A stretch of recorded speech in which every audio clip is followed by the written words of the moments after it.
इस सेशन में हम बात करने वाले हैं नील रेटेड परचेज एंट्री की, जो जीएसटी के अंतर्गत आएगी और हम उसे देखेंगे किस प्रकार से टैली में कर सकते हैं।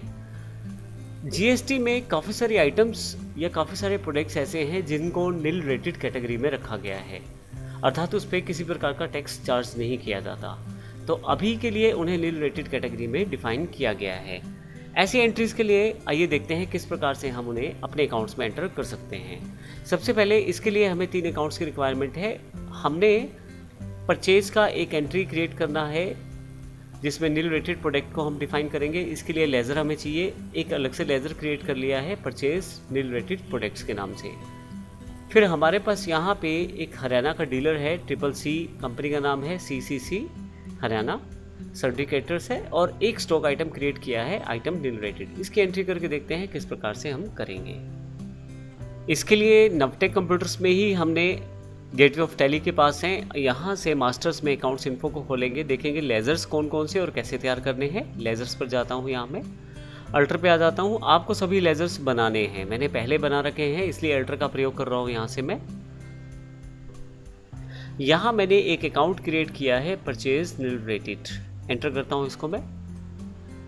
यहाँ से परचेज अकाउंट्स के अंतर्गत है, ये एप्लीकेबल है, यहाँ मैं यस कर देता हूँ। आप देखेंगे कि यहाँ पे टैक्सेबिलिटी में मैंने इसे नील रेटेड डिफाइन किया है। तो यदि आप टैक्सेबिलिटी में नील रेटेड डिफाइन कर देंगे तो ये ऐसे नील रेटेड परचेज मानी जाएगी। मैं एंटर कर देता हूँ, गुड्स है, और फाइनली यस कर देता हूँ। एक हमने यहाँ पे CCC हरियाणा के नाम से हमारे पास ये है कैरेक्टर है, इसका अकाउंट क्रिएट किया है। सिंपल कैरेक्टर्स की तरह हमने इसका अकाउंट क्रिएट कर दिया है।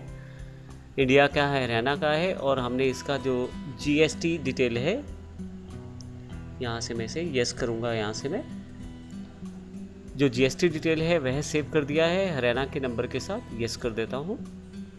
फाइनली हमने एक आइटम भी क्रिएट की है, स्टॉक आइटम्स पे जाकर इसे दिखाऊंगा मैं। अल्टर पे आप आ जाएं, आइटम नील रेटेड के नाम से। तो जो भी आइटम रहती है आप उसका नाम रख सकते हैं। मैंने एग्जांपल के लिए यहाँ पे आइटम नील रेटेड का प्रयोग किया है। प्राइमरी कैटेगरी के अंतर्गत गुड्स सप्लाई है, यह गुड्स कहलाएगी, और बेसिक इन्फॉर्मेशन को सेट करते हुए यहाँ पे मैं सेव कर देता हूँ। अब देखें यहाँ पे मैंने अगर अल्टर डिटेल पे आपको दिखाऊँ तो यहाँ पे टैक्सेबिलिटी में नील रेटेड डिफाइन कर दिया है।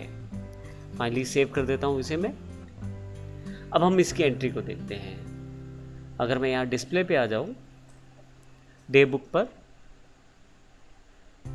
और यहाँ से मैं ऑल्ट F2 के साथ पीरियड डिफाइन कर लेता हूँ। 1/4 से लेकर 31/7 तक का पीरियड डिफाइन कर लेता हूँ यहाँ पे मैं। तो आप देखेंगे CCC हरियाणा की 3 एंट्रीज हैं जो वाउचर 4, 5, 6 पर डिफाइन की गई हैं। तो जो सबसे पहली एंट्री है वह नील रेटेड है। मैं इसे एंटर करके खोल लेता हूँ।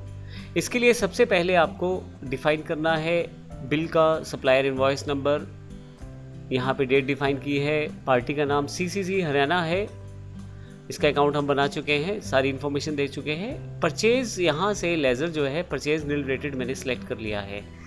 फिर आइटम नील रेटेड ली है मैंने, यहाँ पे 5 पीस हैं 15,000 रुपये के हिसाब से 75,000 रुपये, और फाइनली इस पर किसी तरह का कोई भी टैक्स चार्ज नहीं हुआ है। मैं यस कर लेता हूँ इसे। तो यहाँ पे मैंने ये एंट्री कर दी। अब यदि आप इसे डिस्प्ले में जाकर स्टैट्यूटरी रिपोर्ट्स में देखें, GST में GSTR 2, क्योंकि परचेज़ की बात कर रहे हैं तो GSTR 2 में दिखाएगा।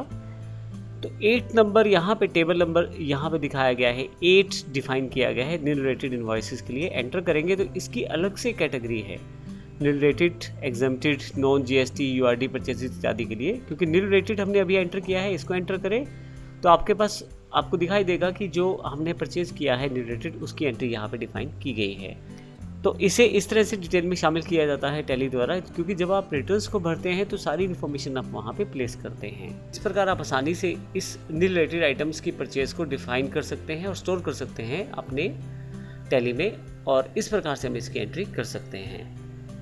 हमारे पास काफ़ी सारे प्रोडक्ट ऐसे हैं जो नॉन GST कैटेगरी के अंतर्गत आते हैं। अगले सेशन में बात करेंगे अगर कोई आइटम नॉन GST है, अर्थात उस पर GST एप्लीकेबल नहीं है। जैसे एग्जांपल के लिए पेट्रोल का एग्जांपल ले लेते हैं, जो इस रिकॉर्डिंग के टाइम तक तो नॉन GST आइटम ही है, और अभी हम उसकी एंट्री करके देखेंगे किस प्रकार से नॉन GST एंट्रीज को हम कर सकते हैं। यह सब हम अगले सेशन में करने वाले हैं। धन्यवाद।